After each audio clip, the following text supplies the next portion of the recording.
ஆனால் பெரும்பாலான ஊடகங்கள் மறுநாளிலிருந்து அவர்கள் திட்டமிட்டு ஒரு கட்சியையும் அந்த கட்சியின் தலைமையும் மையப்படுத்திய செய்திகளைத்தான் கொடுத்து கொண்டிருந்தார்கள். இன்னும் ஒரு 3 நாளைக்குள் விஜய் அவர்கள் கண்டிப்பாக அந்த பாதிக்கப்பட்ட மக்களை பார்ப்பதற்கான ஒரு களத்தை கண்டிப்பாக எடுப்பார் என்பதுதான். அதாவது எழுத முடியாத வார்த்தைகளால் அர்ச்சித்தன அனைத்து ஊடகங்களும், அதாவது வலையொலி நடத்தி கொண்டு இருக்கக்கூடிய பெரும்பாலானவர்கள் எடுத்து செய்த விடயம் இதுதான். இப்போ ஆதவ் அர்ஜுன் அதை சொல்லும் பொழுது மக்கள் மனதில் ஒரு பொறி எழும்புது. ஆமா, அரசு ஒரு ஆளை நியமிச்சிட்டாங்க விசாரணைக்குன்னு. அப்படி இருக்கச்சமே எதற்கு அரசு அதிகாரிகள் வந்து அதை குறித்து ஒரு விளக்கம் சொல்லணும் அப்படிங்கிற ஒரு கேள்வி இப்ப மக்கள் மனதில் 2வது எழும்புது. இதை யாரு பகிரங்கப்படுத்துறான்னா அண்ணாமலை அவர்கள் வந்து அழுத்தமா பகிரங்கப்படுத்துறாரு. அதுபோலத்தான் கரூர் பிரச்சனையை எல்லோரும் பேசுவதற்கு அஞ்சக்கூடிய ஒரு நிலைமையை அரசு சார்ந்தவர்கள் கொண்டு வந்து நிறுத்திய பொழுது அதை உடைத்து விட்டு பேசியது அண்ணாமலை. அதுல மாற்று கருத்து இல்லை. நம்ம அதை ஒத்துக்கொண்டுதான் தீர வேண்டும். அப்போ நீங்க சொல்றதை வச்சு பார்க்கும்போது அண்ணாமலை அவர்களும் சில ஆதாரங்களை கொடுத்திருக்கலாம்னு சொல்ல வரீங்களா? இன்று எந்த அரசியல்வாதியாலும் எடுக்க முடியாத ஒரு அருமையான நகர்வை விஜய் அவர்களுடைய மௌனம் எடுத்திருக்கிறது என்பதுதான் அவருடைய தேர்ந்த அரசியல்வாதி என்பதை நிரூபிக்கக்கூடிய ஒன்று. திமுகவை பொறுத்தமட்டில் விஜயை வீழ்த்தி விடலாம் என்று கணக்கிட்டு அவர்கள் காய் நகர்த்தி கொண்டிருந்த பொழுது அதை உடைக்கக்கூடிய ஒரு ஆயுதமாக விஜய் அவங்க எடுத்த மௌன ஆயுதம் ஒரு பெரிய புரட்சியை எழுப்பி இருக்கிறது என்பதுதான் நிஜம். இந்த சிபிஐ விசாரணைங்கிறது ஒரு வரப்பிரசாதமா இப்போ வந்து கிடைச்சிருக்கு. இப்போ தமிழக அரசை பொறுத்தமட்டில் அதற்கு எதிரான நகர்வுகளை அவர்கள் எடுப்பதற்கான ஒரு வாய்ப்பும் இருக்கிறது. காரணம், இந்த 2 பேரை மையப்படுத்திய களத்தை எடுத்துக்கொண்டு.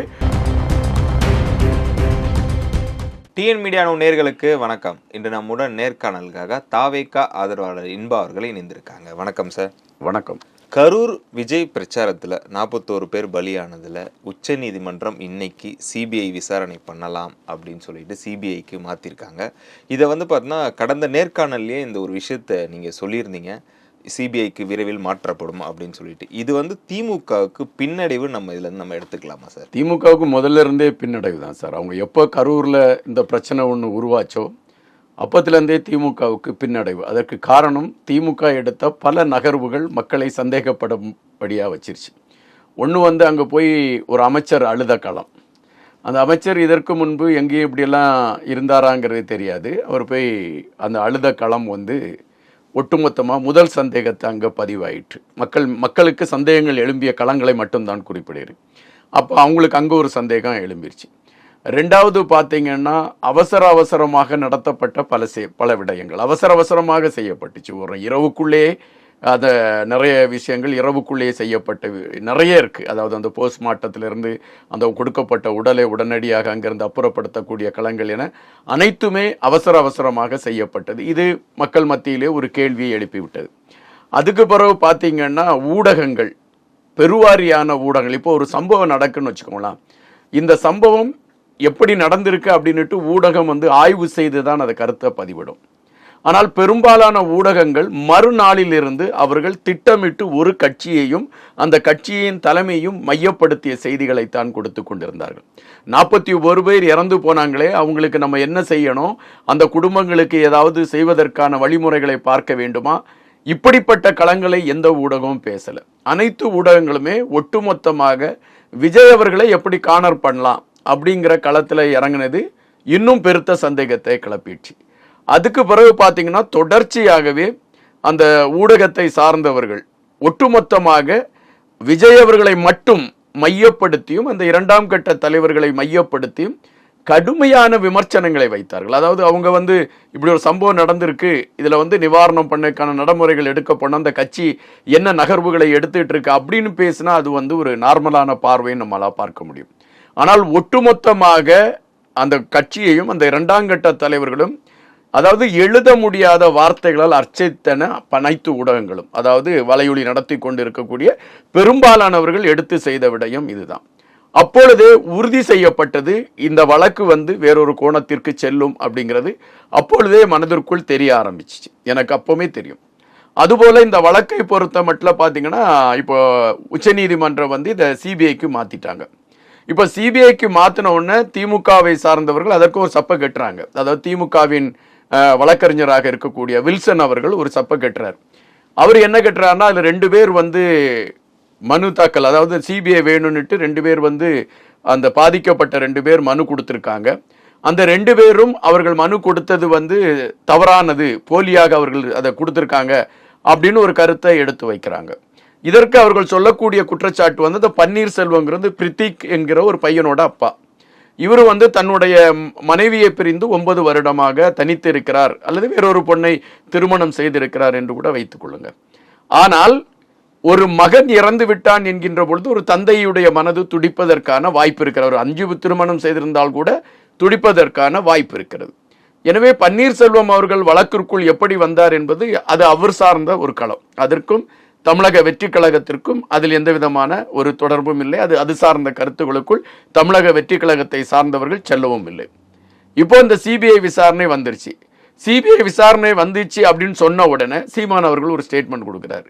ஏன் நம்ம காவல்துறை எல்லாம் சரியில்லையா, நம்ம காவல்துறையை விட்டுட்டு நம்ம ஏன் மத்திய அரசுல போய் கேட்கணும் அப்படின்னுட்டு சீமான் அவர் சொல்றாரு. அப்போ ஒரு கேள்வி நமக்கு எழும்புது. இப்ப சீமான் அவர் வெளிநாடு போனா மத்திய அரசுகிட்ட கேட்காம தமிழ்நாடு மாநில சுயாட்சின்னுட்டு தமிழ்நாட்டில் கேட்டுட்டு அவரால் வெளிநாடு போக முடியுமா? சில விடயங்களுக்கு மத்திய அரசு செயல்பட்டால்தான் அது சிறப்பாக இருக்கும் என்பதுதான் களம். இங்க பாத்தீங்கன்னா வழக்கு விசாரணை எடுக்கப்பட்ட களமே வேறொரு கோணத்தில் திரிக்கப்பட்டு கொண்டு இருக்கிறது என்பது பரவலாக பேசப்பட்ட ஒரு விடயம். அதுபோல இன்னைக்கு ஆதவ் அர்ஜுன் அவர்கள் ஒரு கேள்வி எழுப்பியிருக்காங்க. அதாவது நீங்க வந்து ஒருவர் ஆணையத்தை வச்சுட்டீங்க, அந்த ஆணையத்தை வச்ச பிறகு எப்படி அரசு அதிகாரிகள் வந்து விளக்கம் கொடுப்பாங்க? அதாவது எங்களை மட்டும் மையப்படுத்தி எங்களை குற்றவாளி கூண்ட நிறுத்துற மாதிரி வச்சுக்கிட்டு அவங்க எப்படி விளக்கம் கொடுப்பாங்க அப்படின்னு ஒரு கேள்வி இருக்கு. அப்படின்னு அந்த கேள்வி வந்து அந்த நேரத்தில் பத்திரிகைகள் மக்களை அதை சிந்திக்க விடாமலே தடுத்து வச்சுட்டாங்க. இப்போ ஆதவ் அர்ஜுன் அதை சொல்லும் பொழுது மக்கள் மனதில் ஒரு பொறி எழும்புது. ஆமா, அரசு ஒரு ஆளை நியமிச்சிட்டாங்க விசாரணைக்குன்னு. அப்படி இருக்கச்சமே எதற்கு அரசு அதிகாரிகள் வந்து அதை குறித்து ஒரு விளக்கம் சொல்லணும் அப்படிங்கிற ஒரு கேள்வி இப்ப மக்கள் மனதில் 2வது எழும்புது. 2வது இன்னொரு விஷயம் என்னன்னா, விஜய் அவங்க வந்து அந்த கூட்டத்தில இருந்து யார்ட்டையும் சொல்லாம கொள்ளாம போயிட்டாங்க அப்படிங்கிற செய்தியை வந்து அனைத்து ஊடகங்களும் அடித்து பேசினார்கள். அதிலும் இந்த வலையொலி நடத்தி கொண்டு இருக்கக்கூடிய சில ஜாம்பவான்கள் பேசின பேச்செல்லாம் பார்த்தீங்கன்னா ஏதோ இவங்க தான் விஜய் அவங்க கூடயே டிராவல் ஆனது மாதிரியும், அவர் அங்க ஓடிட்டார் இங்க ஓடிட்டார் அப்படி ஓடிட்டார் இப்படி ஓடிட்டார்னு. அவர் அவங்க வீட்டில் தான் இருந்தார். இப்படி தைரியமா பேசக்கூடிய நேரம் அவங்க வீட்டில் போய் பார்த்து ஐயா நீங்க ஒழிச்சு ஓடிட்டீங்களா அப்படின்னு கேட்டிருக்கலாம். அந்த தைரியம் அவனுக்கும் இல்லை. ஆனா வெளியே இருந்து கத்திக்கிட்டு இருந்தான். அது இருக்கட்டும். ஆனால் இப்போ ஆதவ் அர்ஜுன் அவங்க வந்து அதுக்கு ஒரு விளக்கமும் கொடுத்திருக்காங்க. காவல்துறை வந்து எங்களை வரவேற்றாங்க. அந்த கரூருக்கு நாங்கள் வரும் பொழுது காவல்துறை எங்களை வரவேற்று உள்ளே கூட்டிட்டு வந்தாங்க. நாங்க எந்த இடத்துல பேசணும்னு சொன்னோமோ அந்த இடத்துல பேசினாங்க. அதுபோல இதுவரை சொல்லப்பட்டது விஜய் அவங்க காலதாமதமாக வந்தாங்கன்னு. ஆனால் எங்களுக்கு குறிப்பிட்ட நேரத்துக்குள்ள நாங்க அங்க வந்துட்டோம். வந்திருக்கு எங்களுக்கு காவல்துறை எங்களுக்கு உதவி பண்ணிச்சு. அதுக்கு விஜய் அவங்க வந்து நன்றி சொன்னாங்க. அதுபோல இந்த சம்பவம் நடந்த பின்பு நானு பொதுச் செயலாளர் புஷி ஆனந்த் அவர்கள், சிடி நிர்மல்குமார் அவர்கள், நாங்க அருண்ராஜ் ஐஆர்எஸ் அவர்கள், நாங்க அனைவருமே நாங்க வந்து அங்க போய் பார்க்கணும்னு திட்டமிட்டு தலைவரோட நிற்கும் பொழுது காவல்துறை அதிகாரிகள் வந்து சொன்னாங்க நீங்க போயிருங்க, இங்க பிரச்சனை வேற விதமா போயிட்டு இருக்கு, நீங்க போயிருங்க அப்படின்னு சொன்னதின் அடிப்படையில தான் நாங்க கிளம்பணும் அப்படின்னுட்டு சொல்லியிருக்காங்க. இந்த காவல்துறை இவங்களை நீங்க கிளம்புங்கன்னு அந்த இடத்துல இருந்து சொல்லியிருக்காங்கன்னா கண்டிப்பா அது தமிழக அரசுக்கு தெரியாம இருக்காது. அப்படி தமிழக அரசுக்கு தெரிந்திருக்கக்கூடிய சூழலில் எந்த கோணத்தில் தமிழக அரசு உச்ச நீதிமன்றத்தில் விஜய் அவர்கள் தப்பித்து சென்றார் என்கின்ற வார்த்தையை கொண்டு போய் பதிவிடுவாங்க. அப்போ ஒட்டுமொத்தமாகவே ஒரு குழப்பமான களத்தை இங்க எடுத்துக்கிட்டே இருந்திருக்கு அப்படிங்கிறது உங்களுக்கு தெள்ள தெளிவா தெரியுது. அதுபோல இன்னொரு விடயத்தை நான் இங்க அழுத்தமாக பதிவிடணும். எல்லாருமே என்ன நினைச்சுக்கிட்டு இருக்காங்கன்னா விஜய் அவங்களுடைய அரசியல் களம் முடிஞ்சு போச்சு, இனிமேல் அவர் அரசியல எழும்பி வந்துவிட மாட்டாரு, அந்த கட்சியை ஒட்டுமொத்தமா நம்ம முடக்கிட்டோம். நான் முதல்ல இருந்தே அழுத்தமாகவே இதை பதிவிட்டுக்கிட்டு இருந்தேன். ஒரு புலி வந்து பதுங்குன்னா அது பாய்வதற்காகத்தான். விஜய் அவர்களுக்கு பயம் என்கின்றதை அறியாத ஒரு மனிதர். அது எனக்கு நம்ம அவரை பார்த்த வகையில் நமக்கு தெரிந்த விடயங்கள். இன்னொரு விடயம்னா விஜய் அவங்க வந்து பத்திரிகையாளர்களை சந்திப்பதையோ அல்லது மற்றவர்களிடம் அடிக்கடி பேசுவதையோ அவர் விரும்பாத ஒரு மனிதர். அதை அவருடைய தந்தையே பதிவிட்டிருக்கிறார். ஆனா எப்பவும் அவர் வந்து ஒரு ரிசர்வ் டைப் அப்படின்னு வச்சுக்கோங்களாம். ஆனால் அவர் பயந்தவர் என்று எந்த இடத்திலும் பதிவு கிடையாது. அப்படிப்பட்ட சூழல்ல இப்படி ஒரு பிரச்சனை நடந்துச்சுங்கச்சுமே விஜய் அவங்க அமைதியாக இருந்தாங்கன்னா அதற்கு முதன்மையான காரணம் பாதிக்கப்பட்டது எங்களுடைய சொந்தங்கள். அந்த சொந்தங்கள் பாதிக்கப்பட்டிருக்கு, அந்த சொந்தங்களுக்கான நிவாரணம் செய்யணும், அந்த நிவாரணத்திற்கான களத்தை எடுக்கணும், அவங்களுடைய வேதனையோடு நம்மளும் அந்த வேதனையில கலந்துக்கணும். இந்த அடிப்படையில் தான் விஜய் அவங்க அமைதியாக இருந்தாங்களே தவிர பயந்து இருக்கல. ஒண்ணு. ரெண்டாவது பாத்தீங்கன்னா இப்ப வழக்கு விஜய் அவங்களுக்கு ஒரு சாதகமா அமைஞ்சிருச்சு. இன்னைக்கு ஒரு வலையொலியில ஹெட்டிங்கே அழகா போட்டிருந்தாங்க, வெற்றி கழகத்திற்கு வெற்றி கிடைத்து விட்டது அப்படின்னு. அப்படி பாத்தீங்கன்னா இந்த நகர்வு விஜய் அவங்களுக்கு கிடைத்த வெற்றியாக நாம் பார்க்கல. இந்த நகர்வு அந்த 41 உயிரிழந்த அந்த அவங்களுக்கு ஒரு நீதி கிடைப்பதற்கான ஒரு களத்தை விஜய் அவங்களுடைய கட்சி எடுத்து அதற்கான ஒரு களத்தை உருவாக்கி கொடுத்திருக்கு அப்படின்னு தான் நம்மால இங்க பார்க்க முடியுது. பிரஸ் மீட்ல ஆதவ அர்ஜுனா சொல்லும் போது பாத்தீங்கன்னா இந்த 41 குடும்பத்தையும் நாங்க தத்து எடுக்கிறோம் அப்படின்ற ஒரு விஷயத்த சொல்றாருல்ல. அதான் சார், அவங்க மனசுக்குள்ள இருக்கிறத விஜய் அவங்க இவங்கள்ட்ட இந்த மற்ற கட்சிகளை மாதிரி நாங்க இதை செய்ய போறோம் அதை செய்ய போறோம் தம்பட்ட அடிக்கக்கூடிய மனிதர் அவர் இல்ல. ஆனா நிவாரணத்துக்கான ஸ்டெப்னு எதுவும் எடுக்காமலே இருக்காங்க. இல்ல, நிவாரணத்துக்கான ஸ்டெப்புகள் எடுத்துக்கிட்டு இருக்கு. நீங்க வேணா பாருங்க, நான் சொன்னது எல்லாமே நடந்துட்டு வந்துட்டு இருக்கு. இப்ப பாருங்க, இன்னும் ஒரு 3 நாளைக்குள் விஜய் அவங்க கண்டிப்பாக அந்த பாதிக்கப்பட்ட மக்களை பார்ப்பதற்கான ஒரு களத்தை கண்டிப்பாக எடுப்பார் என்பதுதான் என் மனதிற்குள் சொல்லக்கூடிய ஒரு செய்தி. அதுபோல நிவாரணங்கள் அந்த குடும்பங்களுக்கு எப்படி சேர வேண்டுமோ அது சேர்வதற்கான களங்களும் எடுக்கப்பட்டு கொண்டு இருக்கிறது என்பது நாம் அறிந்த வட்டாரங்களில் நம்மால் சொல்லக்கூடிய செய்தி இது. அதுபோல அந்த குடும்பங்கள், பாதிக்கப்பட்ட குடும்பங்களை கண்டிப்பாக கடைசி வரை விஜய் அவங்க காப்பாற்றுவாங்க என்பதுதான் நிஜம். அதற்கு நான் காரணங்களையும் சொல்லிடுறேன். இப்போ தமிழக அரசியல் களத்துல பல தலைவர்கள் இருக்கிறார்கள். நான் எந்த தலைவரையும் பேர் சொல்லி நான் விமர்சிக்க விரும்பவில்லை. பல தலைவர்கள் இருக்கிறார்கள். அதாவது நீங்க பாத்தீங்கன்னா இந்த தமிழகத்தை ஆண்ட கட்சிகள் இருக்கிறது, ஆள போகின்ற கட்சிகள் இருக்கிறது, இப்படி பல கட்சிகளை சார்ந்த தலைவர்கள் இருக்கிறார்கள். இதில் எந்த தலைவராவது தன்னுடைய சொந்த பணத்தை எடுத்து மக்களுக்கு நிதி கொடுத்தார்கள் அல்லது பாதிக்கப்பட்ட மக்களுக்கு உதவினார்கள் என்கின்ற பட்டியலை நீங்கள் போடுங்கள் பார்ப்போம். ஒரு பட்டியலை நீங்கள் போட்டால் அது பூஜ்ஜியமாகத்தான் இருக்கும் என்பதுதான் நிஜம். ஒன்றில் அவங்களுடைய கட்சி நிதியிலிருந்து கொடுப்பாங்க, அல்லது அரசு கஜானாவிலிருந்து கொடுப்பாங்க, அல்லது மக்களுடைய வரி பணத்திலிருந்து கொடுப்பாங்க. யாருமே சொந்த பணத்துல கொடுத்தது கிடையாது. இது ஒரு களம்.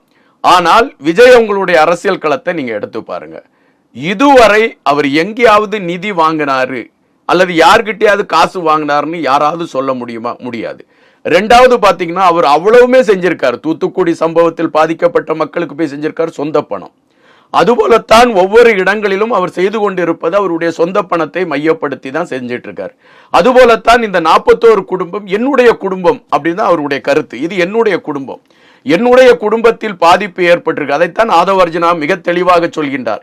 எங்களுடைய உறவுகள் இறந்திருக்கிறார்கள். என்னுடைய தாயாக இருக்கலாம், என்னுடைய உறவாக இருக்கலாம், என்னுடைய அதாவது சகோதரனாக இருக்கலாம். அப்படிப்பட்டவங்களை நாங்க எங்களுடைய உறவா தான் பார்த்துட்டு இருக்கோம். அதனால அவங்களுக்கு செய்யக்கூடிய விடயங்களை நாங்க செய்வோம் அப்படின்னு அவங்க சொல்லியிருக்காங்க. இது விஜய் அவங்க சொன்னதை அவர் வெளியே சொல்லியிருக்காரு. அப்படின்னா அந்த குடும்பத்தை விஜய் அவங்க தத்து எடுத்து விட்டார்கள் என்பதுதான் பதிவு. இது விஜய் அவங்க சொல்லிக்கிட்டு செய்யாம இருக்கக்கூடிய ஒரு மனிதர் அல்ல. அவரால் முடியும் என்றால் சொல்லுவார், இல்லை என்றால் அமைதியாக இருப்பார். உச்ச நீதிமன்றம் பாத்தீங்கன்னா ஒரு 5 நிபந்தனைகள் கொடுத்திருக்காங்க. அதுல முக்கியமா பார்க்கக்கூடிய ஒரு விஷயம் என்னன்னா, ஓய்வு பெற்ற நீதிபதி அஜய் ரஸ்தோகி அவர் தலைமையில பாத்தீங்கன்னா 3 குழு அமைச்சு இதை விசாரிக்கணும் அப்படின்னு சொல்லியிருக்காங்க. இதோட அடுத்த விசாரணைகள்லாம் எப்படி சார் இருக்கும்? அதாவது அஜய் ரஸ்தோகி ராஜஸ்தானை சேர்ந்த ஒரு நீதியரசர். அந்த நீதியரசர் தலைமையில தான் இப்போ அவங்க அந்த குழுவை அமைச்சிருக்காங்க. இது எதனால நான் முதல்ல சொன்னேன்னா, இது சிபிஐ விசாரணைக்கு இது செல்லும் அப்படிங்கிறத நான் முன்னாலே சொல்லியிருந்தேன். அந்த வழக்கு நீதிமன்றத்தில் நடைபெற்றுட்டு இருக்குமே சொன்னேன், கண்டிப்பா அது சிபிஐ விசாரணைக்கு செல்லும் அப்படின்னு. ஏன் நாங்கள் நிறைய நீங்கள் பார்த்தீங்கன்னா வலையொலி ஊடகங்கள் எல்லாம் பார்த்தீங்கன்னா நிறைய பாதிக்கப்பட்டவங்க கருத்துக்களை பதிவிட்டிருக்காங்க. அப்படி கருத்துக்களை பதிவிட்டு இருக்கக்கூடியவங்க சொன்ன பல செய்திகள் அதிர்ச்சியான செய்திகள். இப்போ நம்ம அந்த செய்திகளை எடுத்து வைத்தால் நம்ம அதாவது அரசுக்கோ இல்லைன்னா இதுக்கோ எதிராக பேசுகிறோம் என்கின்ற ஒரு களம் எடுக்கப்படும். ஆனால் இது மக்கள் சொன்ன செய்திகளைத்தான் பெரும்பாலான வலையொலியை சார்ந்தவர்கள் சொல்லிக் கொண்டிருந்தார்கள். அவர்கள் மீது நெருக்கடிகள் வந்தது என்பதும் நாம் அறிந்த ஒன்று. எனவே அந்த சூழலை வைத்து பார்க்கின்ற பொழுது இவ்வளவு பாதிப்பு நடைபெற்று கொண்டு இருக்கிறது என்கின்ற பொழுது அரசு சார்ந்தவர்கள் இந்த விசாரணையை மேற்கொண்டால் அது சிறப்பாக இருக்குமா என்கின்ற கேள்வி பரவலாகவே எல்லார் மனசுலையுமே அது எழும்பிடுச்சு. யார் மனசுலையுமே நீங்க ஒரு சராசரியா ஒரு காய்கறி வித்துட்டு இருக்க அம்மாட்ட போய் கேட்டீங்கன்னா, எப்பா எப்படிப்பா இது இந்த வழக்கை என்ன பண்ணலாம் அப்படின்னு கேட்டீங்கன்னா, நம்ம விசாரிச்சாலாம் சரிப்படாதீங்க, அது மேலேருந்து எவனா ஒருத்தன் வந்து விசாரிச்சாதான் சரிப்படும் அப்படிங்கிறது சராசரியா ஒரு காய்கறி விற்கக்கூடிய ஒரு அம்மா சொல்லக்கூடிய நிலைமையை நம்மளால பார்க்க முடிஞ்சு. அப்படின்னா மக்கள் அனைவருடைய எதிர்பார்ப்பும் இதுவாக இருந்தது என்பதுதான் நிஜம். அதுபோல இந்த விடயத்துல வந்து நம்ம உண்மையிலே பார்க்கக்கூடிய ஒன்று அண்ணாமலை அவர்களுடைய தீவிரமான களம். அண்ணாமலை அவர்கள் எடுத்த அந்த நிலைப்பாடு வந்து மிக சரியாக இருந்தது. அவரு இப்ப திருமாவளவன் அவர்களுடைய பிரச்சனையிலும் அண்ணாமலை எடுத்திருக்க நிலைப்பாடு தான் திருமாவளவன் அவர்களுடைய இன்னொரு முகத்தை காட்டக்கூடிய களங்களை எடுத்துக்கொண்டு பயணிக்கிறதை நம்மால பார்க்க முடியுது. இப்போ வந்து பாத்தீங்கன்னா, நான் இப்போ உங்க கட்சி கூட கூட்டணியா இருக்கிறேன். கூட்டணியா இருக்கக்கூடிய நான் எதை வேண்டுமென்றாலும் செய்யலாம் என்கின்ற ஒரு நிலைப்பாடு இப்போ தமிழகத்துல இருக்குதா அப்படிங்கிற கேள்வியை திருமாவளவன் அவங்களுடைய அந்த நிகழ்ச்சியை எடுத்து வச்சிருக்கு. இதை யாரு பகிரங்கப்படுத்துறான்னா அண்ணாமலை அவர்கள் வந்து அழுத்தமா பகிரங்கப்படுத்துறாரு. அதுபோலத்தான் கரூர் பிரச்சனையை எல்லோரும் பேசுவதற்கு அஞ்சக்கூடிய ஒரு நிலைமையை அரசு சார்ந்தவர்கள் கொண்டு வந்து நிறுத்திய பொழுது அதை உடைத்து விட்டு பேசியது அண்ணாமலை. அதுல மாற்று கருத்து இல்லை. நம்ம அதை ஒத்துக்கொண்டுதான் தீர வேண்டும். அப்பொழுதே மக்கள் மன்றத்திலே ஒரு எண்ணங்கள் உருவாக தொடங்கிவிட்டது. அப்போ நீங்க சொல்றதை வச்சு பார்க்கும்போது அண்ணாமலை அவர்களும் சில ஆதாரங்களை கொடுத்திருக்கலாம்னு சொல்ல வரீங்களா? கண்டிப்பாக வாய்ப்பு இருக்கு. நாடாளுமன்ற உறுப்பினர்கள் வந்து விசாரணை நடத்தினார்கள். விசாரணை நடத்தி அந்த நாடாளுமன்ற உறுப்பினர்கள் இப்படியும் நடந்திருக்குமா அப்படின்னு ஒரு கேள்வி அவங்க வச்சாங்க. அப்பொழுதே இதற்கான களம் நமக்கு ஊர்ஜிதமாக தெரிய ஆரம்பித்துட்டது. அதுபோல தமிழக வெற்றி கழகத்தை பொறுத்த மட்டில் அவங்க வந்து மேடைகள்ல பேசிடணும் அல்லது ஊடகத்திற்கு நம்மேல் இருக்கக்கூடிய கரைகளை போக்குவதற்கான களத்தை எடுத்துட்டு பேசிடணும் அப்படிங்கிற எந்த நிலைப்பாடும் அவங்க எடுக்கல. அவங்க மிக தெளிவாக சட்டம் சார்ந்த களங்களிலே அவங்க சென்றாங்க. இது வந்து ஒரு ஆரோக்கியமான அரசியல் என்று கூட பதிவு செய்யலாம். இப்ப நம்ம 2K ஹிட்ஸ் அப்படின்னுட்டுலாம் பேசுறாங்க. இந்த காலகட்டத்தில் இருக்கக்கூடிய இளைஞர்களை ஏமாற்றுவது என்பது மிக கடினம். காரணம், சமூக வலைதளம். அவர்கள் ஒரு விஷயத்தை பத்தி அவங்க சிந்திக்கிறாங்கன்னா நிறைய களங்களை குறித்து அவங்க அதை குறித்து பார்க்கறாங்க, தேடுறாங்க. அப்படிப்பட்ட சூழல்ல விஜய் அவங்களை இந்த 2K கிட்ஸ் அத்தனை பேருமே விரும்புறாங்க அப்படிங்கிற போது அந்த தலைவன் அவர்களுக்கு வழிகாட்டக்கூடியது தெளிவாக இருக்க வேண்டும். அந்த தெளிவான ஒரு களத்தை விஜய் அவங்க கட்சியும் இதுல எடுத்துச்சு அப்படிங்கறதுதான் நிஜம். அதனால தான் அவங்க வந்து சட்ட ரீதியான நகர்வுகளுக்குள்ள போனாங்க. இன்னைக்கு விஜய் அவங்க கரூர் செல்வதற்கு அவர் நான் கரூர் செல்கிறேன் என்று சொல்லிவிட்டு போனால் தடுப்பதற்கு யாரும் முடியாது. அவர் போகலாம், போய் பார்த்துட்டு வரலாம். ஆனால் சட்ட ரீதியாக அங்கு செல்வதற்கான அனுமதியை பெற்று செல்ல வேண்டும் என்று அதற்கான முயற்சிகளை எடுத்து ஒரு நாகரீகமாக ஒரு சமுதாயத்தில் எப்படி ஒரு கட்டமைப்பு இருக்க வேண்டும் என்பதற்கான களத்தை எடுத்துக்கொண்டு அவர்களுடைய பயணங்கள் இருக்கிறது. அதன் வெளிப்பாடு தான் அவர்கள் டெல்லியில் போய் உச்சநீதிமன்றத்தை நாடியது எல்லாமே. இப்பொழுது அவர்களை பொறுத்த மட்டிலும் அந்த கட்சி தொண்டர்களை பொறுத்த மட்டிலும் மிக மிக மகிழ்ச்சியாக இருக்கிறார்கள். அவர்களை பொறுத்த மட்டில் ஒரே ஒரு கருத்து தான் அவரிடம் வருது, தெய்வம் நின்று கொள்வான். இப்பொழுது தெய்வம் நின்று அந்த தொண்டர்களுக்கான பதிலை கொடுத்திருக்கிறான் என்பதுதான் நிஜம். காரணம், அவர்களை மாதிரி எமர்ஜென்சில ஒரு நெருக்கடி ஏற்பட்டா எப்படி இருக்கும், அந்த நெருக்கடியை 27ஆம் தேதியிலிருந்து தமிழக வெற்றி கழகத்தை சார்ந்த தொண்டர்கள் ஒவ்வொருவரும் சந்தித்துக் கொண்டிருக்கிறார். உங்களுக்கே தெரியும், திடீர்னு பார்த்தா ஒரு ஆளை கைது பண்ணிடுறாங்க, திடீர்னு பார்த்தா அந்த வலையில பேசிக்கிட்டு இருந்தாங்கன்னு சொல்லி கைது பண்றாங்க. ஆனால் அதே அரசாங்கம் விஜய் அவங்களை எதிர்த்து பேசக்கூடியவர்களையோ, விஜய் அவங்கள ஒருமையில பேசக்கூடியவங்களோ, விஜய் அவங்களுடைய கட்சியை சார்ந்தவர்களுடைய தாய் தந்தையர்களை பேசக்கூடியது அங்கீகரிக்கிறது. அப்படி என்றால் இது வந்து ஒரு சார்புல போகுது அப்படிங்கிறது நமக்கே தெரியுது. இந்த சூழல்களாம் இப்படி சென்றுட்டு இருக்க போதுதான் இந்த சிபிஐ விசாரணைங்கிறது ஒரு வரப்பிரசாதமா இப்போ வந்து கிடைச்சிருக்கு.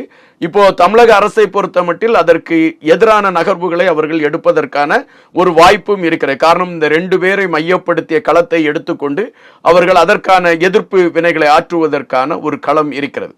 ஆனால் இப்பொழுது பார்த்தீங்கன்னா திண்டுக்கல்ல வந்து ஒரு மாவட்ட செயலாளரை கைது பண்ணிடுறாங்க. அதற்கு சொல்லப்பட்ட காரணம் நீதியரசருக்கு எதிராக அவர் கருத்துக்களை பதிவிட்டார் என்பதுதான் அதில் எடுத்து வைக்கப்பட்ட பிரதான களம். அதனால அவரை கைது பண்றாங்க. கைது பண்ண உடனே தமிழக வெற்றி கழகத்தை சார்ந்த தொண்டர்கள் அந்த காவல்துறையை போய் முற்றுகை போடுகிறார்கள், அவர் சாலை மறியல் செய்கிறார்கள். அந்த கைதுகள் எல்லாம் நாம் நேற்று அதாவது ஊடகங்களில் பார்க்க முடிந்தது. இது வந்து எப்படி இந்த மாற்றம் அடையுதுன்னா, ஒருத்தனை ரொம்ப நேரம் குட்டிக்கிட்டே இருந்தா ஒரு கட்டத்துக்கு மேல வந்து அவன் பொறுக்க மாட்டான். இது அந்த சூழலை வந்து இப்ப தமிழக வெற்றி கழகத்தின் தொண்டர்கள் மீது கொண்டு வந்து திணிச்சிட்டாங்க. நம்ம இவங்களை எப்படி வேணாலும் தட்டலாம், அரசியல் தெரியாது, இவங்க தற்குறிகள் என பல கதைகளை சொன்னாங்க. ஒரே ஒரு கேள்விதான், விஜய் அவங்களுக்கு அரசியல் தெரியாது என்பதுதான் பெரும்பாலானவர்கள் வைத்த குற்றச்சாட்டு. இன்று எந்த அரசியல்வாதியாலும் எடுக்க முடியாத ஒரு அருமையான நகர்வை விஜய் அவர்களுடைய மௌனம் எடுத்திருக்கிறது என்பதுதான் அவருடைய தேர்ந்த அரசியல்வாதி என்பதை நிரூபிக்கக்கூடிய ஒன்று. ஆனால் இந்த இடத்தில் அவர் தன்னை அரசியல்வாதி என்று அடையாளப்படுத்துவதை விட இந்த கரூர் விடயத்தில் அவர் மனிதன் என்று அடையாளப்படுத்த விரும்பினார் ஒன்று. இரண்டாவது, திமுகவை பொறுத்தமட்டில் விஜயை வீழ்த்தி விடலாம் என்று கணக்கிட்டு அவர்கள் காய் நகர்த்தி கொண்டிருந்த பொழுது அதை உடைக்கக்கூடிய ஒரு ஆயுதமாக விஜய் அவங்க எடுத்த மௌன ஆயுதம் ஒரு பெரிய புரட்சியை எழுப்பியிருக்கிறது என்பதுதான் நிஜம். இங்கு விஜய் அவங்க மனிதனாகவும் ஜெயித்திருக்கிறாரு, அரசியல்வாதியாகவும் ஜெயித்திருக்கிறாரு, தொண்டர்களை நேசிக்கக்கூடிய ஒரு தலைவனாகவும் ஜெயித்திருக்கிறாரு. இதுதான் இன்று தமிழக வெற்றி கழகத்திற்கு மிகப்பெரிய அடையாளமாக இருக்கு. தொடர்ந்து பேசுவோம் சார். எங்களோடு இணைந்து பல்வேறு தகவலை பகிர்ந்ததற்கு மிக்க நன்றி. நன்றி, வணக்கம்.